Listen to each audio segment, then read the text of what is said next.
Good evening, everybody. Welcome to the Boise Bus. It's the Tuesday ticket. What's been happening? It's been nearly a month since we've done a Tuesday ticket, Phil. It has, yeah. Must be. Just because. Well, obviously we've had international football, we've had the Champions League on Tuesday night, so we just kind of feel like there's no much point in doing a Tuesday ticket 45 minutes before a Champions League game kicks off. So we just kind of we've laid low, Regan. You've laid really low. I don't know where you been hiding. Where you been hiding, Big Shot? I know, David. I've been hiding. You've been hiding, mate. It's been great to see you, mate. I've missed you. It's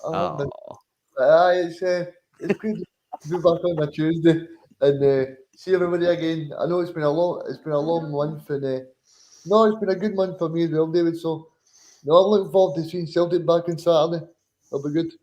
I know, mate. Well, it has been a good month for you, mate. Come on, mate. Congratulations. That's you all qualified. You're done with uni. Is that you done? Yep. 4 long years, David. So, mate. That's been a good. So, you have to put these subscriptions up to afford his wages now. Oh, aye. Got a real journalist on the Boise Bus. Yeah, well done, Regan. Well done, mate. I know, well done, mate. Proud of you, mate. Phil, what's been happening with you, mate?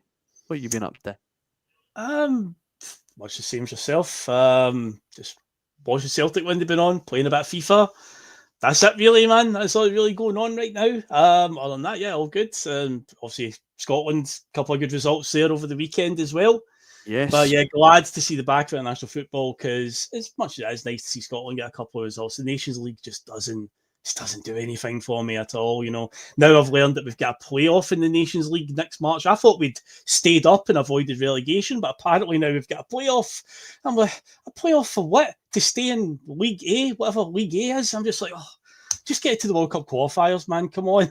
Honestly, I don't care for the Nations League. I really don't. I know, but we will talk a little bit about the Nations League on the show, just a little bit. In fact, there's the biggest headline from the Nations League. Yes, San Marino beating Liechtenstein twice. That's been the biggest story in the Nations League. Oofed. San Marino have scored more goals away from home this season than Glasgow Rangers have. There you go. Do what you want with that fact, everybody. You should send some scouts out there to San Marino. Aye. See who we can pick up. Right, but before we get into all the Celtic chat, give us a like, give us a share, buy some hair, as Boise says. Become a Boise Bus member for a small cost of $1.99. It's totally optional. All the content is free. That's just your way, if you would like to, supporting the bus, keeping the wheels on the road. And of course, a big shout out to piesports.com. Get your tasty pastry treats. You get 12.5% off at the checkout with the code BUS1888. A little bit rusty on that one there, Phil, but we've got all the good stuff out the way. And of course, hit that wee bell button and subscribe, and you'll know that the bus is on its way. You'll get a wee notification on your phone that we've just jumped on.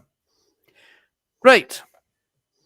Let's have a quick chat about the Nations League quickly, because we had Anthony Ralston start both games again for Scotland. Thought he put in a decent performance, Phil. I thought, considering he has now racked up more minutes for Scotland this season than he has for Celtic, fair play to him. I think he has been a bit of the scapegoat for a lot of Scotland fans, whether it's to do with the club that he plays for, or if it's just because he's not fancied, because it's not the superstar that is Nathan Patterson or Aaron Hickey, the two Premier League boys. But I think he's held his own and he's done well and stayed professional. And obviously, Steve Clarke has kept faith in him.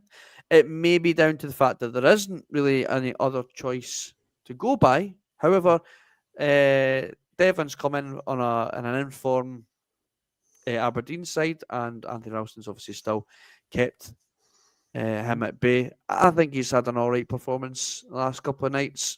Nothing fantastic, don't get me wrong, but solid enough, professional enough. Just gets his head down, and he doesn't let any mistakes that he does make faze him. he'll not get the praise that he deserves when he does well, but he certainly gets plenty of kick-ins when he makes a dodgy pass or he's maybe at fault for a chance on goal. But what was your thoughts on Anthony Ralston, and maybe what your thoughts are on him at the halfway stage of the season so far, or heading into Christmas? Well, yeah, you're right. He's obviously not played many minutes for Celtic, so fair play that he's not able to go in there and do such a job for Scotland, because, yeah, you're right, there isn't many right-back options. Quite surprised that Stevie Clark hasn't pulled the Stephen O'Donnell card yet. I was genuinely shocked that he wasn't going to do that, because it's Stevie Clark. He loves Stephen O'Donnell, even though he's well past it now. But no, fair enough, Anthony Ralston, he's done an admirable job. Obviously, back at the Euros, he had that clanger of a moment where he played a brilliant assist for Xherdan Shaqiri to score Switzerland's equaliser. But even after that mistake, and it was obviously a massive clanger, he had a solid game for the rest of that game, and he was pretty solid against Hungary. But yeah, he was obviously called upon, lack of game time, but was still able to go in there, do a job. And yeah, he's been playing all right. And fair play, he's not been part of this, wee Scotland mini resurgence in the last few games as well. So it's good to see. And again, he's not going to displace Alistair Johnston in the Celtic first team. But again, he's always a solid enough hand that we can rely upon when needed. Could we do better? Of course, yeah, we could indeed. But at the moment, yeah, quite happy with Anthony Ralston and his role in the team. And I think he's relatively happy with his role as well. When he's called upon, we can always say he's always a solid enough hand to rely upon. Absolutely. I think you hit the nail on the head there, Phil, in terms of where Anthony Ralston is at club level. Regan, I think Henrik McLarson came up, and he's a new member to the Tuesday night club. As he said earlier, he doesn't normally jump on a Tuesday, so he's here to see what it's all about. Well, you're in for a treat, Henrik McLarson. What can I say? If it wasn't for the raw sex appeal, then it's certainly not for the amazing content that I provide. But certainly you'll get it from Regan. Regan, Alistair Johnston, he was voted the best right back at the Copa America this year, and he has brought that form into his club footballing season with Celtic this year. He's stepped up a level. What else does really say about him? He's unbelievable. He's certainly captain material. Regan, is what do we do in January though? Do we look to try and find more competition for Alistair Johnston, or has Anthony Ralston shown in the short spells it's had this season for the small appearances for Celtic this season, and obviously what we've seen on the Scotland shirt, has he merited the sort of deputy role that he's got, or should we be looking for somebody that would get in between there and fight for that place with Alistair Johnston? Well, David, I think the next thing for Celtic in terms of Alistair Johnston is tying him up in a brand new contract, because they spoke about that last week in terms of Brendan Rodgers saying they wanted him to be at Celtic for long term. So I think the biggest thing for Celtic at the moment is to try and tie him down in a longer term contract. And in terms of Anthony Ralston, I like him. I think he's great for the Scottish level of football. I mean, he's not going to rip up trees, but what he is he's a trier. He's a grafter. He does things well, and I mean, always looking back to that moment at Ange Postecoglou's time at Celtic. That moment up, Celtic were drawn 1-1 at Ross County, and he pops up with that 97-minute 2-1 to win Celtic the title. I mean, that was some moment, and that shouldn't be forgotten what he did during that season. Because don't forget that I think sometimes because the Scottish as well, it can be kind of frowned upon, but I think these players are really beneficial. Like you said, is it time for Celtic to bring in somebody to challenge him? But I think somebody like Tony Ralston and AJ, I think both of them kind of work well, because both of them are kind of settled and they know where they stand with each other, and I think that's a very good blend. I see the benefit of someone to challenge Greg Taylor, because I think Alistair Johnston is someone that could possibly go on to pastures new in the next 2 to 3 Alistair years. Johnston. Yeah, I do. I think the big reason why Celtic are trying to tie him down, David, is because people have got interest. I mean, like you said, the fact that he's one of the best right back at the Copa America, people are going to take notice of that. Well, why And did they not come in from this window then, Regan? That's what confuses me the most. If anything, he was at his peak, sort of maybe appeal to other clubs, was surely after coming off a final loss against. It was a final, wasn't it? Or was it semi-final? semi-final. Semi-final. He came off a Did semi-final you, loss to Argentina, and he was voted the best right back at the tournament, and nobody was interested in signing him. Is that because of his place of birth? You know, I wouldn't say that people weren't interested in him. who was he linked with? I don't think just because you're linked with somebody doesn't mean people know you're interested. I'm sure. We know. Come on, we know fine well if people are interested. We see links. We see some sort of mumblings. There was literally nothing, and that's what confused me the most. And that's why I think AG's really quite. I don't see him with one eye out the door. I don't see him looking to. No, I going about- don't. No, I don't see him with one eye out the door, but I don't see Celtic being his end point. You know, I see them being a progression to a bigger standard of league, maybe a Germany. I don't think he'll go to the Premier League. I think he might go to a Germany or something like that. No, yeah, I can see that. I just don't. I see him signing an extension. I can see him being here for the majority of. I mean, he's 26 years old now. I thought, yeah, 26 years old. He's at his, he's in his prime. If we were to sign another contract here, I can see him doing another couple of seasons. Does he still have that appeal? That, I just can't. I mean, Paul McGuire, he agrees with me. He says he can't. Oh, he says he can't let Alistair Johnston leave. I thought I'd seen somebody say that he couldn't see him leaving. But I can't see him pushing to leave anything. He seems really, really happy here, really settled. I don't see any links for him at the minute. I do think though we should get him tied down though. I think he certainly deserves a bumper in his contract. Aye, because don't forget, I mean, according to Twitter and like 2 or 3 years ago, I mean, when Celtic the best right back in Europe, and then Alistair Johnston was he come in and done brilliant after Juranovic done very well for a short spell of time. So I think there needs to be a bit of perspective as well. I think that obviously, I know you're saying that you possibly don't see him moving on, but also you need to remember that he's playing standout matches in the Champions League as well. So that's only going to enhance him. Maybe they're waiting for his first full season in Champions League. I mean, see that game against RB Leipzig, David. I was at the stadium, and I know people talk about Rio Italy, but I would say Alistair Johnston was absolutely brilliant because see the wide players of RB Leipzig, they had nowhere to go, and that's why. I mean, we can all praise Celtic's forward players, but it starts from the back to make sure that we don't let any chances go by. So I think he's been brilliant, and I think, like you said, he deserves that brand new contract.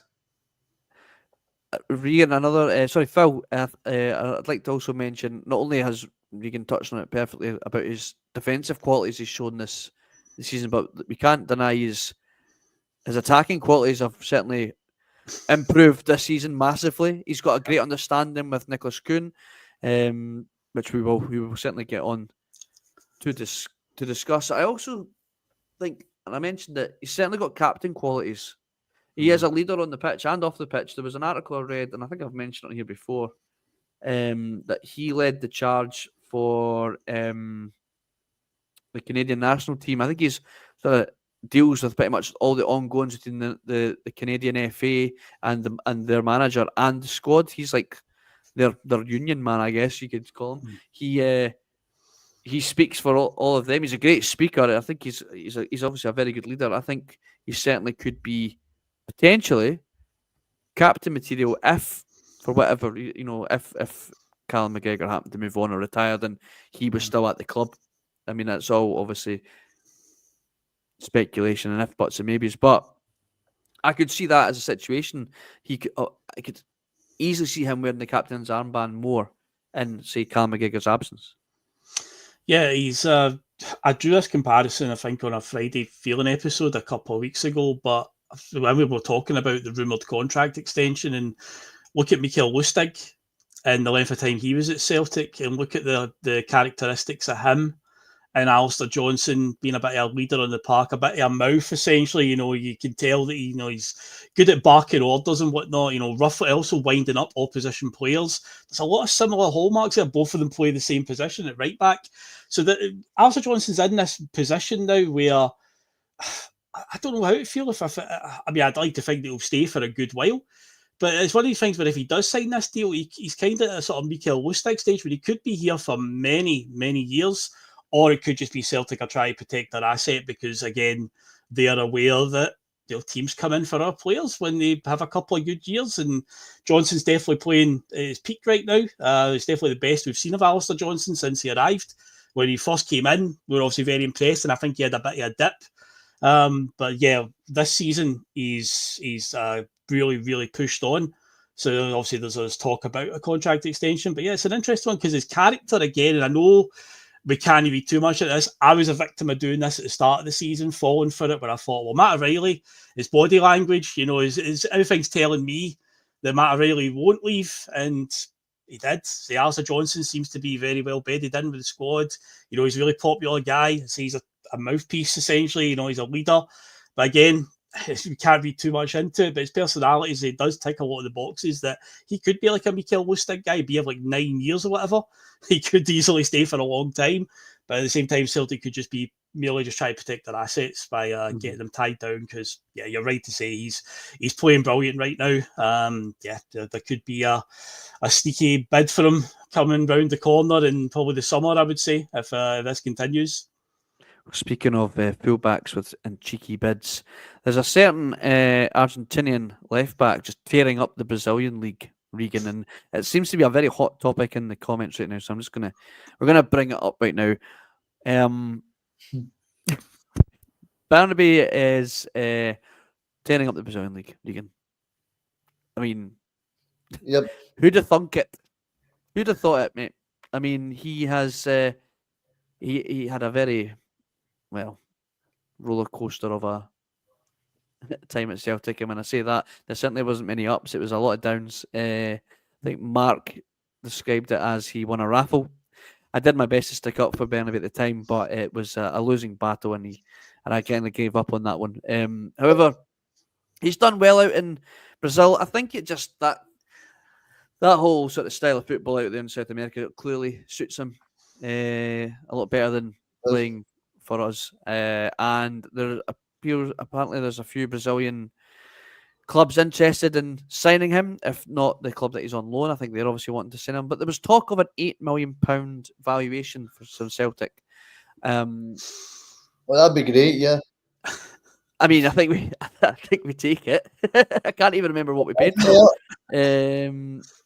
However, there was a lot of people scoffing at it and said there's no chance we'll get £8 million for Bernabei. Well, I mean, a player's only worth what clubs are willing to pay for him, and if clubs are that keen to sign him, I say we chance our luck and say, right, well, show us the money, Regan. or Regan, are you on the opinion that we maybe give this boy another chance? Does he deserve another chance at Celtic after a good spell away from the club?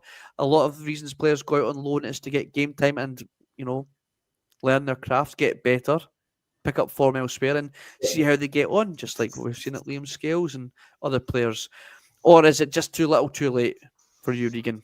Do we just take the £8 million and run like fuck? I mean, I'm all for making sure people get a proper chance at a club, but I'm sure Bernabei scored a great goal against somebody. Phil will be able to tell me, but he scored against somebody. What, for his Brazilian club that he's at the now? No, for Celtic, he scored I, against. I remember him scoring against Ross County. He pinged Yeah, one that in from was- outside the box. That's the only That's what I competitive one I remember, remember. yeah. Aye. So I don't think he's really had that many good moments. And I remember the match against, I think Shireland scored and we could beat 2-0 at Celtic Park. Mm-hmm. That day when Santa Claus came out and everybody goes back to it. Bernabei got put on as a forward that day in a Yeah, desperate move. Yes. You get brought on in the second half. And that was more of Brendan Rodgers making a statement to the Celtic board to tell them to bring in more players in January. And the rest is history.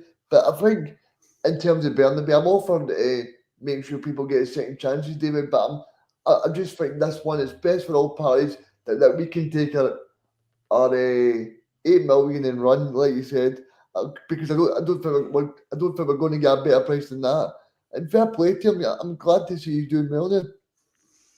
Sanford Celtic here is saying that Bernabei is playing as a winger now. He certainly looks like he's playing much more attacking football from the clips that I've seen, but I'm only going by what everybody else has seen on X and Twitter and all those sites. I mean, but I'm very much of the opinion, Phil, that we should probably just take the 8 million and run and just tell them, like, once you sign the contract, don't ever contact us ever again, ever. Like, so what's your thoughts here, mate? It's a no-brainer. I mean, to be fair, when I did see that price quote, I was like, has this been lost in translation somewhere? Because I don't know where the article originated from. If it's true that is indeed the price, and I think NM said in the chat that apparently there's a buyout clause in Bernabei's contract of 8 million. Maybe he's aye, maybe he's not. See, if that's true, then it's a no-brainer. You've got to be taking that because, I think it's earlier in the chat somebody said as well, take the money and give it to Barcelona for value next summer. It's a no-brainer there. So, because Value's showing that he's definitely got something in him. He's getting better, I think, with every performance after a sort of shaky start. But again, young lad, remember, he's only going to keep getting better. And I think if he's worth 2 million, 3 million come the end of the season, is the talk that what Barcelona will be looking for. Then that's what you do there. You take that 8 million that we're supposed to be getting, then we just invest it in getting Value full time next season. Take the 8 million or 7 million if they'll take Yang. Aye. Yang are probably going to Brazil and tear it up over there as well. Aye, probably. I think he's actually been okay the last few weeks. Yang, he did well when he came on against RB Leipzig. Yang has. He looked good against RB Leipzig. To be fair, he did. He did look all right. I know Russell was very much of the opinion to get. I think of maybe getting Yang to fuck as well, but I think there's a lot of people out there, me included. That's just a lot, and I think Terry's the same. There's a little soft spot for him. I think it's like I really want him to do well. I really want.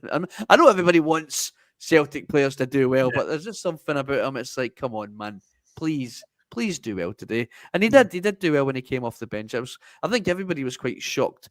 I don't know if it was just a case of like just soaking up all the atmosphere and what was going on the pitch and just the way everybody was playing and everything just clicked together, and he just pulled out an unbelievable performance of his career, and we'll never ever see it again. But if it was fun while it lasted, Phil. Oh, he was definitely unlucky with that effort that he had against Leipzig. The one he played the 1-2 on the edge of the area and it just zipped over the bar. Because where I was sitting in the stadium, it looked like it was flying right in the top corner of that one. So he was dead unlucky. But just a question to you guys. He's only got 1 goal so far, hasn't he? It was in the game against Aberdeen last season. We beat them 6-0 at Celtic Park. Yeah. Is the only one he's got? Is that the only one he's got? Aye, I thought he had 2, but maybe. Against Dundee, we beat them 7-1. Yes. Oh, he's got there as well. Right, okay. Yes, he's got 2. Good for you, Yang. Keep it up, mate. Yeah, good on Yang. Go on. Good lad. Right. Another player that seems to cause a lot of debate is Lewis Palma. And he scored 2 goals on international duty. I don't know where I am. I don't know where I am with this, Regan. I know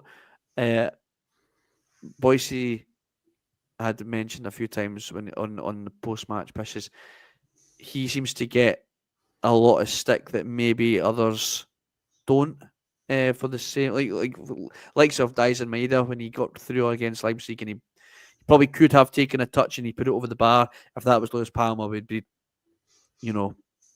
pitchfork should be out. But because it was Dyson, it was a case of Dyson. What you like, pal? What's he like? Good old Dyson. You get some, you lose. You win some, you lose some. But with Palma, it's very much get that guy out of the club. Where are you with the whole Palma situation? Is this a player that you want to maybe try and move on in January as well, Regan, or do you feel that there's still something in there that Celtic can capitalise on with Lewis Palma? I think it was somebody that Brendan Rodgers will try and move on, and that's the biggest indicator for me. Is that I don't think Brendan Rodgers. Let's say we're playing against Bruges next Wednesday night. I think Brendan Rodgers. I don't think. Say we're winning 2-1, and Brendan Rodgers wants to make sure that we see through the game. I don't think he'd be able to trust Palmer, and that for me says that he needs to go. And I think if you're looking at a big match, I mean, say that James Forrest and Maeda were not able to play. Would I be happy with Palmer playing against Rangers and being able to score many goals? No, I wouldn't. So, why is that, Regan? Why is that? Because his numbers suggest otherwise from last season. If you look at his numbers alone, now I know people will say about his work effort. Yeah, but a guy with that many goals and assists last season, you can't trust him to maybe grab a goal against a Rangers side that would be playing open football and trying to attack us. You couldn't trust him to maybe grab us he brought him on against. Who did he bring him on against? I think it was Atalanta. He trusted him to bring him on in a game like that to try and get us a goal because I think he felt that, you know what, we could still get something out of this game. Yeah. And he's a character. And I don't think we get that in football anymore. Now I know I've sat in front of the telly and screamed at the telly a few times about his work effort, but I can't help but think of Pep Guardiola and all these guys that have made these players robots, and they're all got to just do the same thing, and they're just boring. And because he's not that, does that make us, it grates on us a lot easier than maybe others because we don't have that kind of character in football anymore. And when we see one, it's like we're conditioned to go, nah, unprofessional, get him to fuck. I don't think it's that, David. I just think he's I don't think he's got the all-round package to be a big club. I think he could be a kind of guy that would do great one match, and then for the next 3 matches he wouldn't do too well. And I think you don't need that at Celtic. You will want somebody that's going to make an impact. And I think okay, Brendan Rodgers brought one against Atalanta, and I see the point, but I mean, if you take it back to July and June during the transfer window, at the end of August, all the kind of talk was that Brendan Rodgers wanted Palma to go so he could bring another white player in, and I still think that'll be see for me, David. I think if we beat Bruges on Wednesday night, we'll qualify for the last 16, and I think Brendan Rodgers will see to the board, right? I want another white player to try and make us great going into the last 16. And I think that'll be the one place that Brendan Rodgers tries to improve in the January window. Yeah, that is a fair point, Regan. And I think Ian McIntosh sums it up pretty well. Palma has technical ability, but he doesn't fit well for the style of our club. And that's probably to do with the pressure of the club and obviously the ethics and, just everything that is Celtic Football Club. He just doesn't have it. Or he can't hack it. But no, we're not going through all of the the shit players tonight. Smell the glove. We spoke about Alistair Johnston a minute ago. You must have joined us late. But no, we shall get on to some more of the better players. And that's of course we're seeing a lot of articles right now, Phil, that are linking Nicholas Kuhn away from the club. The likes of Brentford have apparently inquired about our German wonder winger. Can't see it, mate. Can't see him leaving in January. Don't care what anyone says. He's not going anywhere. I mean, why would he? Why would he go right now? He's been unbelievable this season, Phil. Mm. So good, Phil. That Mhm. has made people question whether if you would rather him on your side than Jota, which is a completely different debate that you could have on the Yeah. podcast. So I will avoid that. Yeah. However, I have seen plenty of people discussing it. So he's doing something right, Phil, if he's making people forget how good Jota was for us. But where are you with the whole Nicholas Kuhn thing? Sum up his season so far, Phil, and why clubs are interested in signing him and why he shouldn't go to Brentford Football Club. Well, the numbers do not lie in terms of summing up his season. He's having absolute wonder season so far. I believe it's 20 goal involvements they call it nowadays, isn't it? Yeah. Where goals and assists are all bundled in together now. So yeah, he's on for fantastic numbers this season. I don't think he'll leave this January. I think that would just be mad from him, given that we're still involved in the Champions League. We still have 2 games to play at the tail end of January. And the way things are going, there's a good chance we're going to be in the knockout phase in some capacity. Once the league section's done, so it would be quite crazy to walk away from that. Plus, given that Celtic over the years have always put out the rhetoric about January's a really hard window to buy, it would be suicide from Celtic to let a player of that calibre go in a window where the club themselves have admitted, oh, it's really hard to buy players in January. So I don't see them doing that at all. I can understand why teams like Brentford and that are interested, why Premier League teams are interested. And I know Brentford fall under that woke nonsense category these days when it comes to the Premier League because they're the new hipstery type teams along with Brighton and Bournemouth. But that's just the way the Premier League is nowadays. These teams are doing well. They've got good money. Thomas Frank's a good manager. German as well, I do believe. So these teams are going to be looking at players we're used to over the years. Southampton always coming and pillaging our players as well. It's just the nature of the beast. But I don't see him leaving in January at all. And I did also see, obviously, Julian Nagelsmann, who's a German manager. Apparently was asked about him. He mentioned him. I think this was a polite way of him saying that they've got an eye on him. I don't think he's got a chance of getting picked for Germany while he plays in Scotland. But the fact that he's acknowledged him might obviously give Nicholas Kuhn a wee heads up that, if I want to play for the national team, I'm going to have to move on. Because keep in mind, the German national, I know Engels, for example, gets games for Belgium, and Belgium have got a good team, but Belgium don't have a very strong domestic league. The German Bundesliga is one of the best leagues in the world, and a lot of the top players play for top clubs around the continent. So the chances of Nicholas Kuhn, while still playing at Celtic, getting the German team are pretty slim. But he'll now be acutely aware, as we now say, we always like to say on the bus, that if he's been acknowledged in some capacity, albeit it might just be a sort of polite way of saying, not just now, he'll be aware of that and thinking, if I want to have dreams of playing for the national team, which he will, then there will come a day, hopefully not too soon, where he will obviously be looking for that move. Because again, that's just where Celtic are in the pecking order, sadly.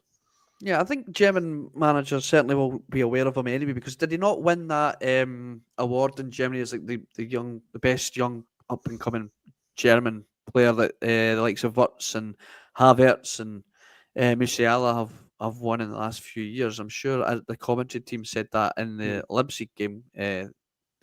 So I think that, I get you're saying, you're right. A bit of politeness there, and just saying, yeah. I mean, I'm aware of who Nicholas Kuhn is, and he's doing well. Keep it up. However, yeah, I seen a comment here. I thought it's a really good example of what he has changed to his game. Obviously, the goal scoring and the assists, which we'll get to in the attacking play, but it's Kuhn's tracking back in the big games that's surprised me the most. Great defensive play to go with his attacking. And Ian McIntosh also agrees, and he says, I think that Kuhn's tracking back has been inspired by Idah. And that's exactly, I mean, what is amazing to have that on both sides of the field now, or the field, bloody hell, the pitch. Been watching too much American shit lately. On both sides of the field, the offensive players are doing a lot of the defensive work as well. Nicholas Kuhn has been doing a lot of the stuff that we're seeing that Dyson Maeda does, and I mean, it's great to have that on both sides. But yeah, Regan, of course, Nicholas Kuhn has he's very much clearly a confidence player, and he is certainly riding the crest of wave right now of confidence. And if he's getting the plaudits in Germany, and getting the plaudits from the German national side, then it's only going to keep his confidence sky high. And I think Celtic will certainly benefit in the second half of the season, because I mean Celtic managed to hold tight with the likes of Atletico Madrid trying to get Matt O'Reilly in the January transfer window last year. If we can hold off Atletico Madrid, we can certainly keep Brentford at bay for now. Aye, definitely. And I don't know if, I know it's a bit of a daft thing to mention, but don't forget the Falkirk match with 15 minutes to go. I mean, he came on and changed that full match. I mean, I know people could say it's only Falkirk, but we were 2-1 down with 15 minutes to go. And he came on and completely changed the match. The RB Leipzig game, I mean, he was just a joy to watch. That first goal he scored, I mean, it just shows you the how much he's improved over the past year. And I know he had problems with dental, and probably people for the first 6 months of his Celtic spell would probably say that wasn't the best watching him, but I think he's done really well, and I think that can only benefit us. And I'm just happy that he's doing it in Champions League level as well, because I've always said, Celtic need players to step up in these big moments. I think it's been a very long time since we've had players that have stepped up. I mean, you're looking back to the old era like Nakamura, Scott McDonald. We've had players that have stepped up in these big moments to really take us to the next level in Champions League. And if Nicholas does that on a regular occasion, then that benefits him, yes, that he'll get the move, but it also benefits Celtic, because I've always said, see if he's benefiting Celtic and he gets us 35 million from a Premier League team, then that's all we can wish for. And the big thing for me this year, I don't know about you guys, but the big thing that I want to achieve this year is to finally break that hoodoo of 2003-04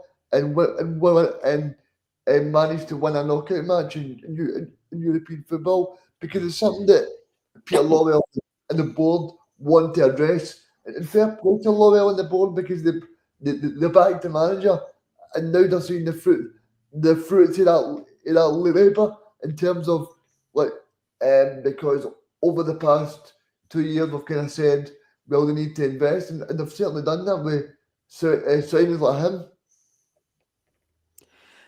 Let's talk about the Champions League, Phil. Let's talk about it.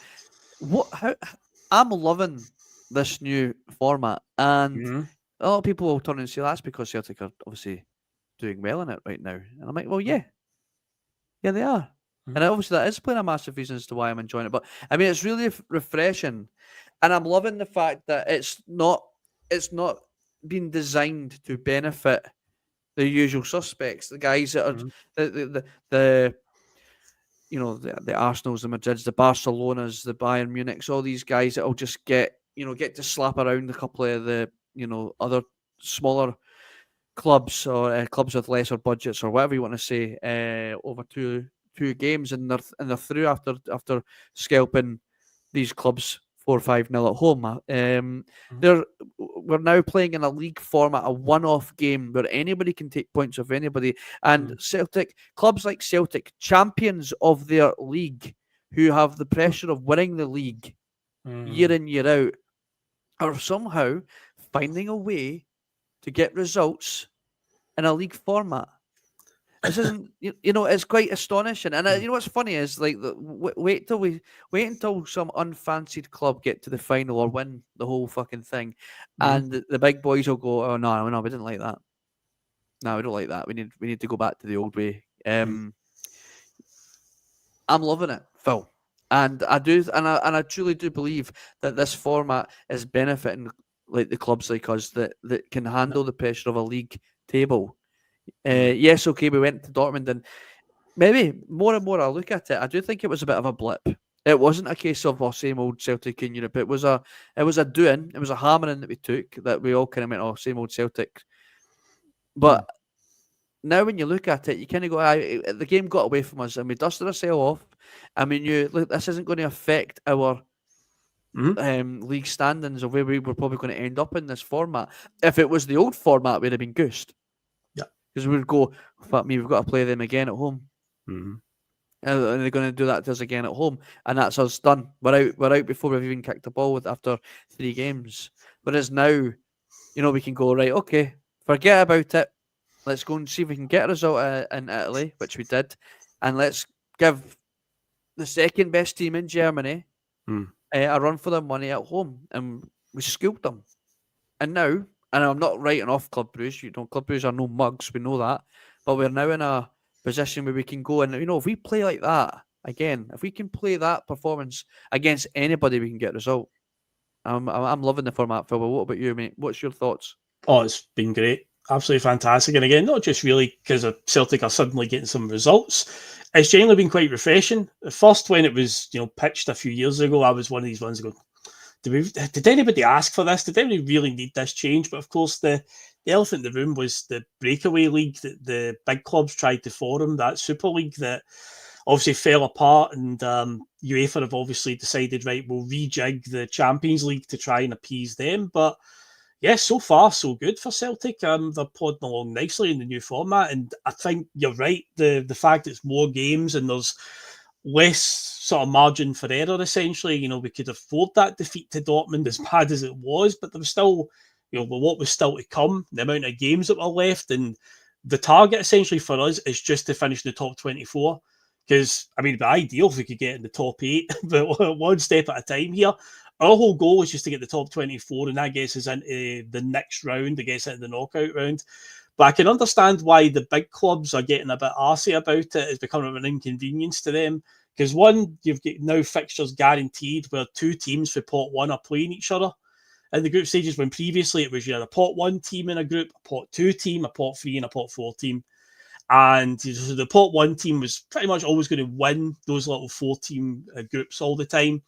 But now, I've seen like Arsenal fan TV, they were really unhappy after their loss to Inter. I saw that they were ranting away about it and not enjoying the new format and whatnot. And it's like, it's because the big teams are now afraid. And if they don't make the top 8, that's an extra fixture, because a team like Arsenal will finish between 9th and 24th. They'll still get through. But that's an extra couple of fixtures that they probably cannot be bothered with, because teams of that level do tend to look down on the Champions League. Teams like us are an inconvenience to them. They wanted the breakaway league to get away from teams of our level and Club Brugge and Young Boys of Bern, but say at the end of the day, it's working out really well for us so far. So as long as we keep it going, and I think I saw NM in the chat asking, can you explain the Champions League format again? So I'll do my best to explain it, but there's 36 teams obviously in this one league table. Every team has been obviously had their fixtures drawn. They all play 8 games each. No team has the same fixture list as another team. They're all unique fixture lists. And yeah, you just play your 8 games and get as many points on the board as you can. From 1st to 8th, they basically go through to the round of 16. They get a bye, essentially, and skip over what would be the second round, pretty much. And from 9th to 24th, go into a playoff round, which you could say is the second round. The top 8 get a bye straight through to the third round, pretty much. And yeah, our aim is just to be in one of those knockout stages. So for us, it's working out really well. We've got a big target to hit, but your bigger teams who have had a few jittery results, they're starting to panic, because that top 8 isn't that big a target for them. There's a lot of teams vying for those positions. So there's going to be some big teams are going to miss out on that top 8, and they're going to have to play an extra round of games, which will be inconvenient for them. Might benefit us. We could end up being paired up against one of these teams who are just thinking, we just cannot be doing with this. If we could catch them on an off day, you just never know. I mean, look at Aston Villa there, Regan. I mean, they I can't believe the way they lost that game against Club Brugge. But this is a club that they're doing really well, obviously in this new Champions League format, and they're sitting at the top. And by the time that we play them, they'll have most likely have gotten through to the last 16, which may benefit us. But I mean, they've still got to juggle this, trying to get into the top 4 of the Premier League. You know, they're finding that, you know, it's not still an easy task. But where do we realistically now, looking at the league table and the results we've had so far, that we weren't expecting a draw against Scotland, and I think everyone would have been happy with at least, at the very most, a draw against Leipzig. Obviously, we got the 3 points, but now where realistically, or where do you see us Celtic finishing in this league format? Can you see us getting into that top bracket? Can we mathematically do it? I'm not sure if we can, but because I feel like the Bruges match is going to be a hard game. 'Cause a lot of people after the Leipzig game, I was on Twitter and people were saying, "Oh, we're going to do very well." But I mean, Bruges the following night beat Aston Villa, as you just said there, and look at Unai Emery in Europe. He's been brilliant in Europe, David. So, and I think if we can beat Bruges, then I think we're on to a winner, because after that we've got young. I think it's young boys of Bern at home, and then Zagreb away, and I would expect 4 points from those 2 games. We'll probably beat young boys at home in that following game. Then we play Zagreb away, and then we end up at Villa Park. So I'm expecting us to probably get. I would say we'll probably get 7 points for the next. 7 points from the next 3 games in Europe, and I think that would definitely get us into the knockout stages. Yeah. Obviously we're guaranteed obviously European football after Christmas because of the way the format works. Technicality, okay, we'll take it. Yeah. Listen, take the wins, take the small wins, boys. I'm assuming any players that come in the January transfer window will be eligible to play. They're not eligible to play in those last 2 games. It'll be your squad that you registered at the start of the season. But if we're in the knockout stages, which will start in February, then they can be registered for that. Yeah, okay, that's fine. And just wanted to clear that up, because I think, I mean, Arne Engels has certainly had his critics so far, which naturally will coming to Celtic with such a high price tag. I think Boise summed up the whole Arne Engels price thing perfectly well. I thought it was a brilliant way of looking at it, asking Terry what he thinks Hitate's valuation is, and yada yada yada. However, he has been. I feel he's done brilliantly so far. He's still a young boy, and he's certainly done. He's made an impact in the Champions League. He certainly has. So there is evidence there for the board to, get their hands in their pockets and maybe go and find another one for the next round, because I think that is now the evidence is there that we can afford to go out and splash a bit extra money on quality that improves our side, not only in the domestic game but in European. In the European game, especially when the format is working ever so well for us at the minute, Phil. Yeah, I think going forward, the model for transfer windows has to involve getting a player of that type of price tag every summer window, I would say. Because again, January window, realistically, you're going to go out and spend that, especially us, probably not. But for summer windows, definitely, I think it's not much to ask, given we are continually, talking about how much money we've got in the bank. We kind of advertise it pretty well as a club, boasting about how much money we've got. I don't think it's unrealistic for fans to say that every season we should be looking to try and get a player, a marquee signing, somebody that really captures your imagination. I understand, obviously, Engels, the price tag's going to bring a pressure from the fans in the stand. I think he's been fine so far. He's had a few mistakes here and there, a few slack balls and whatnot, but I say it is the worst performance he put in was having to be the performance that everybody was terrible in. It was the Dortmund game. Everyone was shocking that night. So what really can you take from that? But I think overall, he's been fine. Very cool head under pressure as well when it comes to a penalty kick. And God knows how bad we have been at penalty kicks over the years. So it's handy to have somebody who can actually score them now. Hopefully he keeps that going and we can rely upon him if another one comes up. But I've said a few times, I think come the end of the season, when it's all over, I think we'll all be talking about how well Arnie Engels played. I think just right now, because we are in a title race. Let's be honest. There is a title challenge going on right now, and it's not from the team we expected at the start of the season. But I think once the dust settles on this season, I think we'll be all pleasantly surprised at how good Engels was, and this current hyperbole around him of the poor performance he's putting in. I think they'll be a distant memory, to be honest. Let's talk about this title challenge, Regan. Aberdeen. I'm enjoying it. Can they go the distance? I want Aberdeen to keep doing well, David, because Why? I think it's very good for Scottish football. I really do, David. It's for so many years, but it's been pretty easy for Celtic and stuff like that. And I think it's refreshing to see a brand new manager from a foreign league showing his ideas, because I think it's typical Scottish media as well. Because see, before this guy was brought in, they're talking about bringing in Stephen Robinson from St Mirren, bringing in Neil Lennon, but Aberdeen stuck to themselves and they went, no, we're going to try something different here. And they moved on to something completely different, and they tried a new idea. So I'm glad they're doing very well, and I hope it keeps going, because I don't see them as a genuine challenge to Celtic. I see them being a genuine challenge to Rangers. Just for I've watched them. They are very good at what they do. They don't dominate matches. So I think over the course of a season, and Celtic proved that match I was a Hampden when Celtic won 6-0. I think if Celtic play Aberdeen, Celtic will play very well and they'll win the match. So I have no doubt that Celtic will win the title. But I'm more than happy for Aberdeen to keep winning right now, because they're 9 points clear of Rangers as well. So Aye, right. So there we go. Right now, this is what I've been waiting on, Regan. Now, I want you to be honest with me now, right? I want you to be 100% honest, right?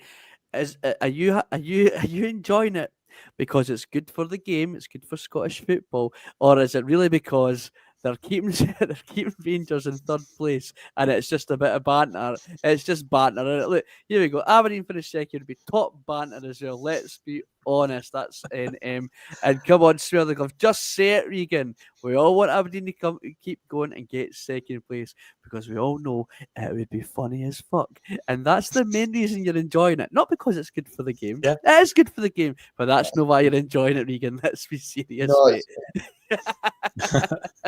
As long as they don't win on December the 4th, because we are visiting Pittodrie that night. So aye.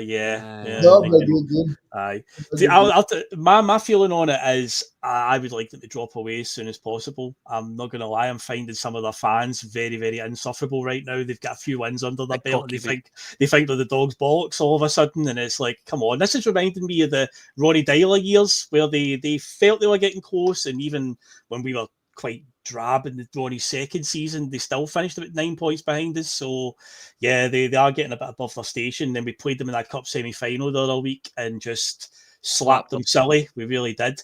I said after the game at Celtic Park, fair play, they had that 15-minute spell where they did capitalise on us being slack, but then they just defaulted to what every other team does at Celtic Park. And I'm like, see, if you genuinely want to be title contenders, if you genuinely think that. Alex Ferguson said in many interviews years after his time at Aberdeen, if a team like Aberdeen wants to win, like, they have to go to Glasgow and beat Celtic and beat Rangers on their own patch. It's like, if Aberdeen genuinely fancy their chances, go and try and take the 3 points, but instead they were quite happy to just sit back and get a point that night. So yeah, we've got them in a few weeks now at Pittodrie. I imagine they will be difficult on their own park, but realistically, we should still be looking to dust them aside. Yeah. Now, all joking aside, Regan, I do agree with you. It is better for the Scottish game if, in the long run, if we have a stronger Aberdeen side. We're just not strong enough that they can obviously take our title. But I don't. What we do in the park is more important than what they're doing. And I think if we're doing our job correctly, nobody can touch us in this league. And I think McGockapy's asked the perfect question. Do we think Aberdeen will still be on level points when we play them at Pittodrie? I don't think so. I think this part of the calendar is when we really find out what Aberdeen are made of. And I think the 6-0 drumming that we gave them they played midweek before we played them. Is that right? Was that Rangers that they played midweek? That's the first time that they'd played midweek before they played another weekend game against us, and they didn't change up. They had to play their strongest side midweek and then try and play their strongest side again against us. We could afford to mix up the squad because we have the strength in the squad and the depth, because we look after our finances well enough to afford to do that. That's not Celtic's fault that you can't do that. And we benefited from that as well, just being a better side.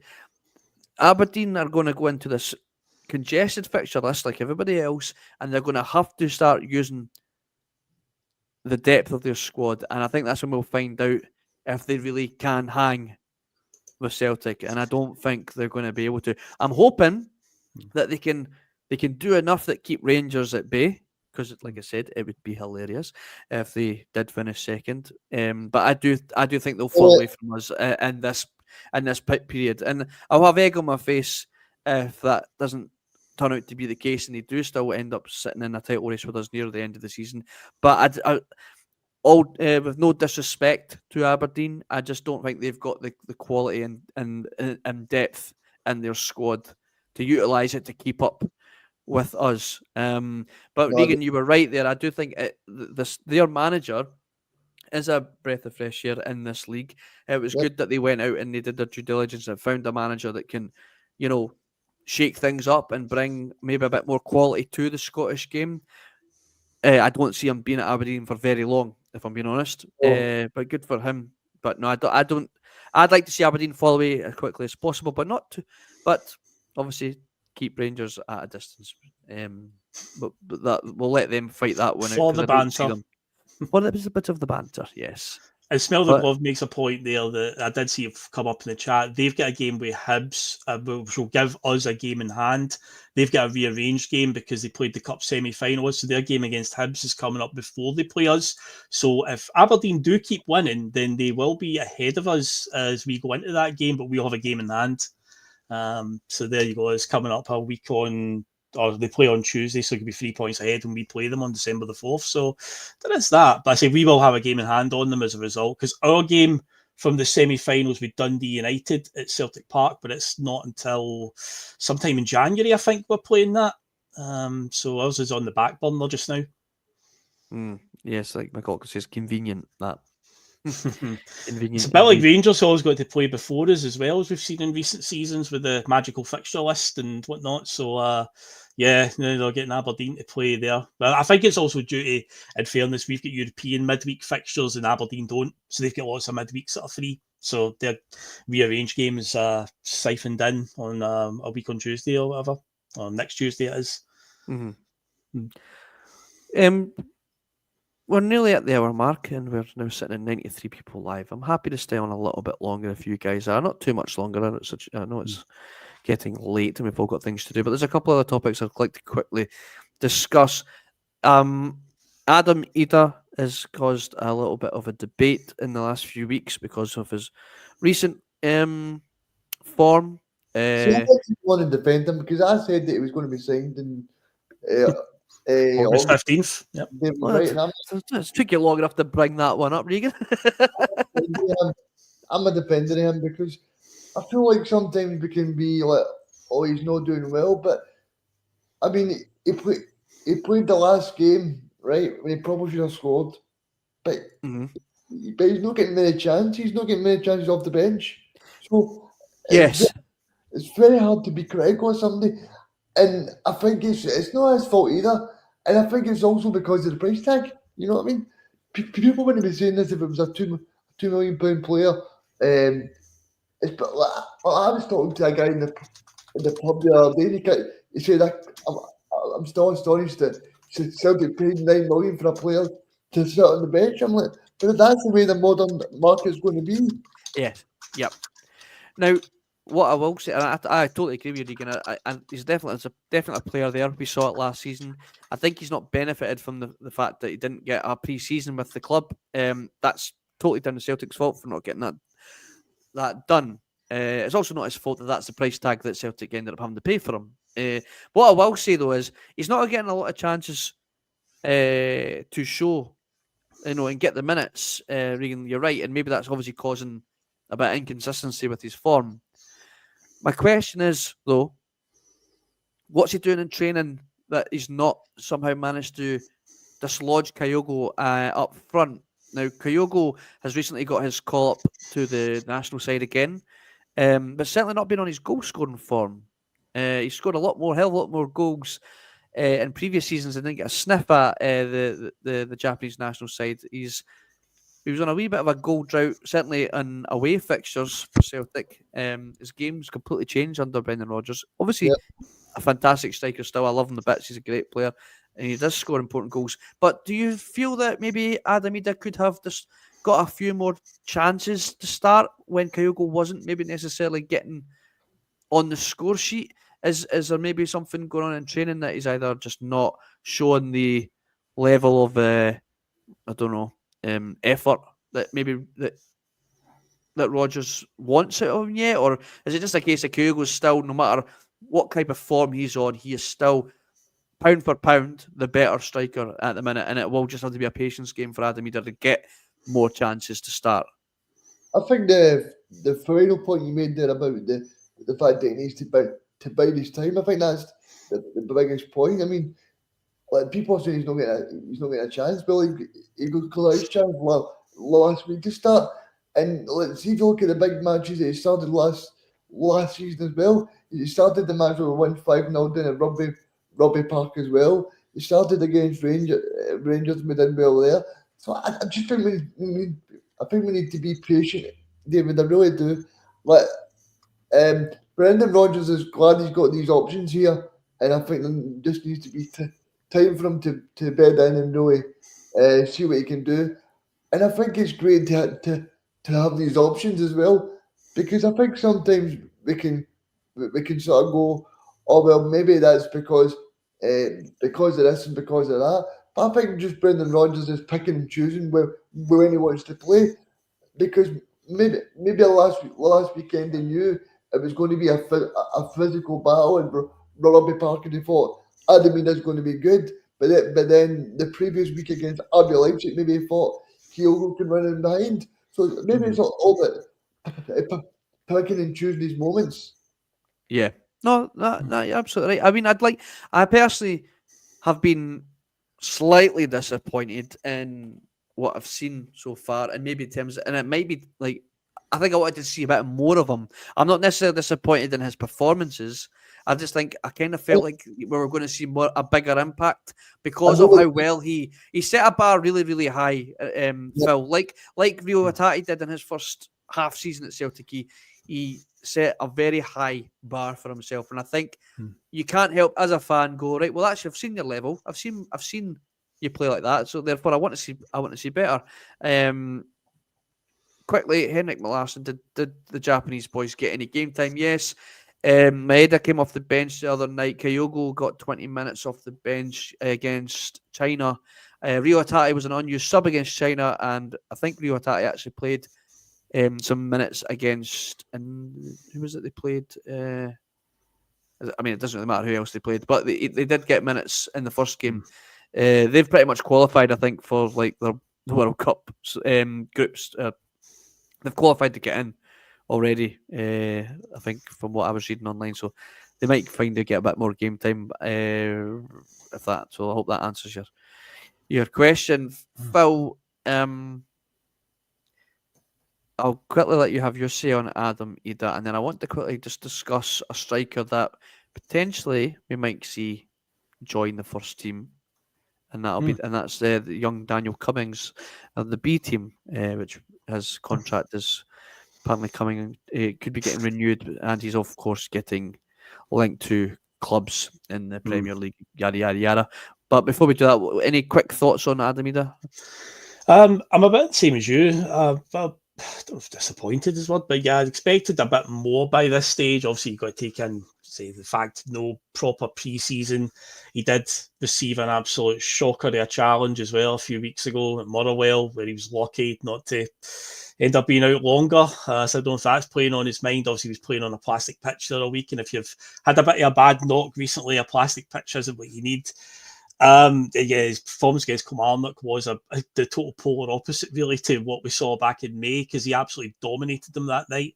But yeah, he seemed very, I don't know, just tentative. There was a chance he missed quite early on where we zipped one across the goal, and he just felt like he just didn't have, believed in himself enough to just connect with it properly. It just felt like he just gave up on it. He was coming right to him, and all he had to do really just put his laces foot and just blast it into the net. But it just felt like he just held back a wee bit. And then there's the times it just feels like he's just struggling to even trap the ball. But then you look at the first goal, Callum McGregor scores, but the movement of Idah to try and go for that is key, because that's what fools McCrory in goal.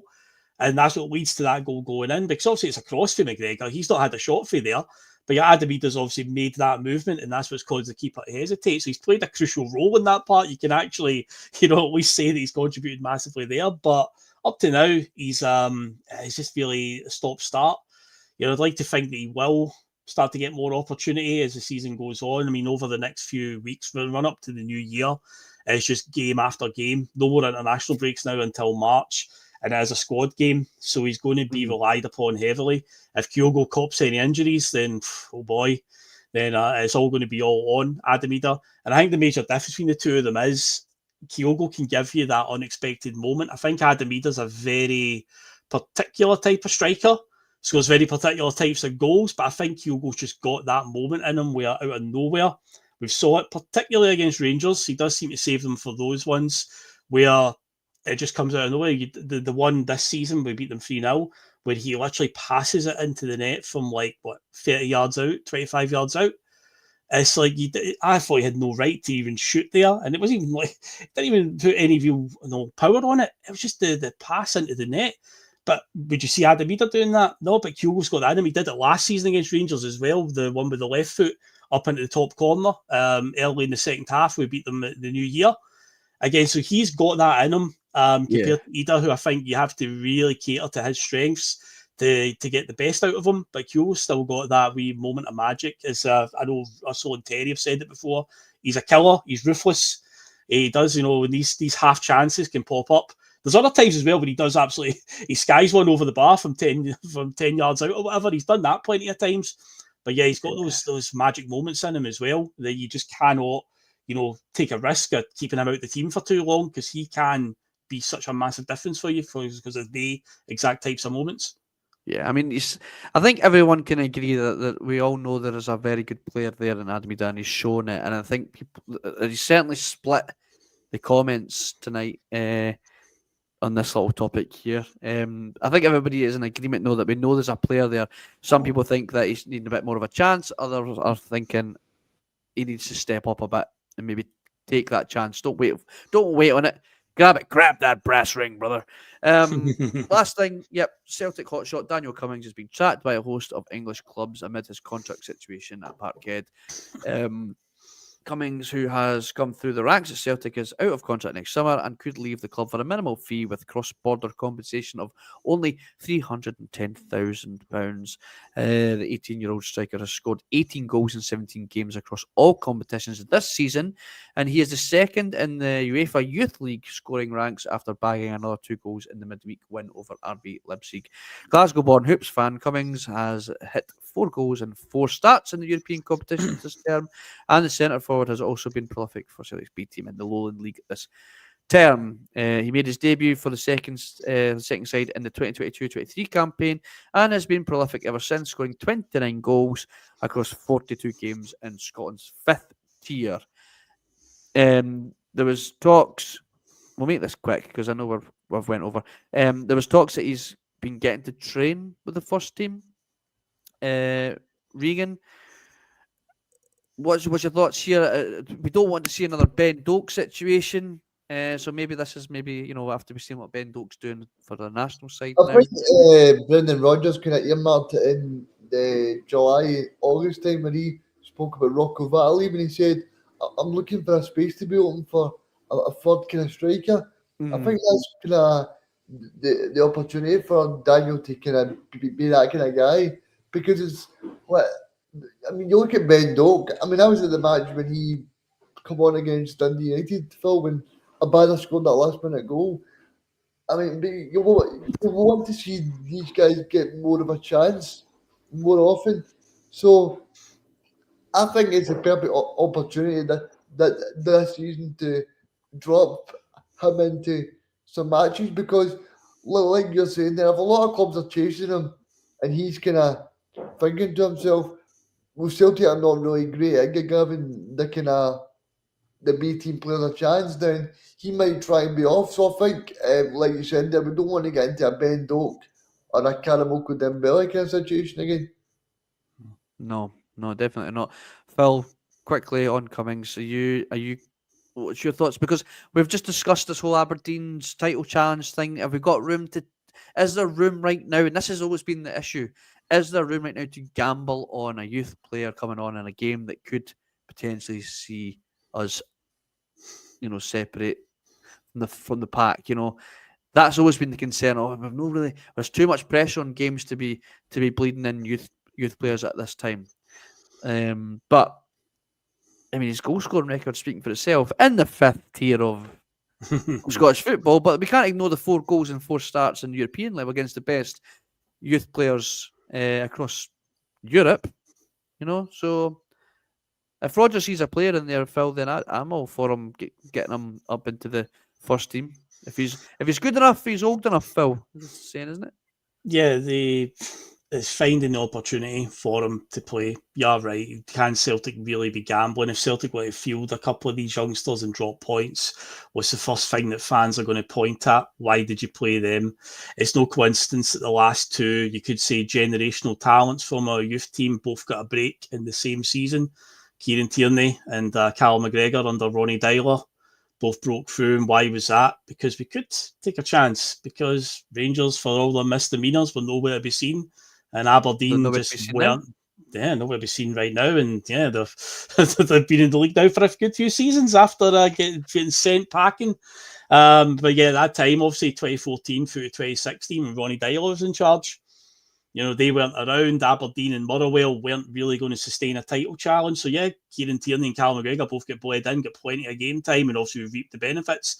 There could very well be a player that is there in that youth team right now that is get that potential to be a generational talent, but is trying to give them significant game time. A wee 5-minute cameo here and there, at the end of a game and stuff, when you're 3-0 up and whatnot, it's not really going to do it. So Tierney came in and was playing. I think Azagiri got suspended after a European game against Ajax. He got a red card, and Tierney started against Fenerbahce.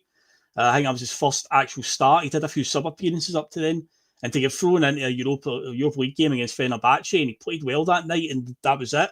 He was off to the races. Callum McGregor, he started in a European game after a decent loan spell, to be fair. So it's trying to get them the significant game time instead of just a wee drips and drabs here and there. And I just don't think Celtic are in that position right now to do that, because there is a title challenge. As much as I say, I don't think it will last. I think ultimately at the end of the season we will be the ones lifting the title. But right now, Celtic aren't in a position to gamble with that, because if it goes Pete Tong, everybody's going to point at, why did you play the youngsters? That's the reason why we lost. It might not be the reason why we lost if we drop points, but people are instantly going to gravitate to that, and that isn't going to do a youngster's confidence any good at all. No. Right, well, we've been on for an hour and 15 minutes. I think you'll be sick of the sighters by now, so we will wrap this show up. I don't think there's any shows tomorrow, but Thursday TNF will be back, from what I was reading in the group chat. So look forward to that, and of course the Friday Feeling with Phil and Liam the Wise Man, Punk Duck Warlord will be back to talk all things Hearts, because we could have spoke about it tonight, but we kind of felt like, well, there's plenty of other things to discuss, and we'll let Friday Feeling deal with the pre-match build up. Saturday night's main event, a nighttime game at Tynecastle. I know, under the lights at Tynecastle. Under the lights, indeed. Be good.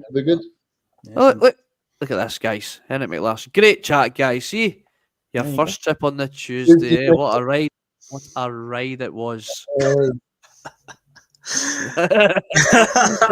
Take that comment how you like. Take it how you like. But yes, lasted longer than most of the other rides. But anyway, we'll get this. It's after the post. It's after the watershed. It's 8:20. Calm down.